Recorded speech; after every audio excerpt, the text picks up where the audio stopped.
Question de l'heure, Monseigneur Ngoubé, chef de file de l'opposition républicaine légitime, a prodigué des sages conseils au président Félix Antoine Tshisekedi. Laurel demande au président Fachi de ne pas dissoudre le Parlement pour éviter les chaos, de se débarrasser plutôt de mauvais conseillers tels que Gabriel Kyungu-Wakumwanza, une vomissure qui a la trahison dans le sang au cours d'une communication faite le week-end dernier à Lubumbashi. Monseigneur Ngoubé a également fustigé la retenue de 15% de l'IPR sur les salaires de magistrats. C'est un reportage signé Nadine Maïngi Tshilombo.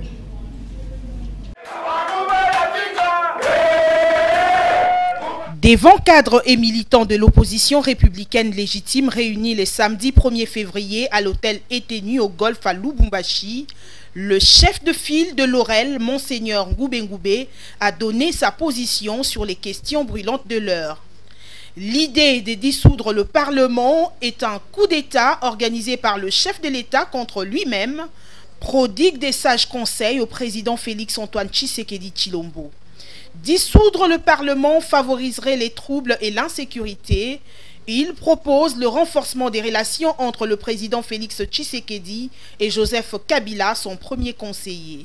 Pasteur de son église, Monseigneur Ngoubé demande aux Congolais de prier pour que Dieu donne à l'actuel chef de l'État des bons collaborateurs capables de l'aider à rencontrer les aspirations du peuple congolais. Pour cristalliser son plaidoyer, Monseigneur Ngoubé se réfère à la Bible et développe le passage qui dit que les projets échouent faute d'une assemblée qui délibère.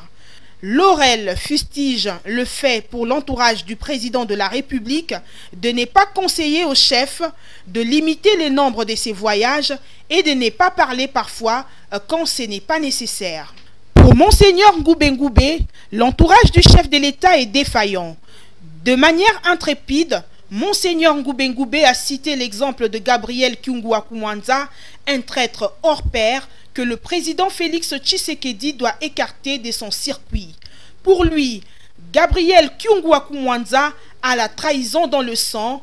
Il finira par trahir le président Fachi tel qu'il a trahi Etienne Tshisekedi, qu'il appelait Kivoubé Retard, Ngunz à Karliband, Mobutu, Moïse Katumbi, et la plus haute trahison, c'est celle de Joseph Kabila, qui l'a protégé et l'a donné toute la richesse qu'il dispose aujourd'hui en lui accordant de postes comme celui de président de l'Assemblée provinciale du Katanga. L'opposition républicaine légitime accuse le gouvernement de la République de détournement d'une partie du salaire des magistrats. Elle estime que l'impôt de 15% retenu sur les salaires des agents est illégal et cite particulièrement les cas des magistrats qui ont perdu plus de $100 sur leur salaire. Le chef de file de Laurel, Monseigneur Ngoubé, s'est référé à la loi de finances numéro 2018/25 du 13 décembre 2018 dans son article 84 qui stipule que ceux qui touchent le salaire sus-évoqué payent l'impôt de 3%. Chose grave, les magistrats ont perdu plus de $100 sur leur salaire et aucune trace de cet impôt retenu à la source n'est visible dans le trésor public.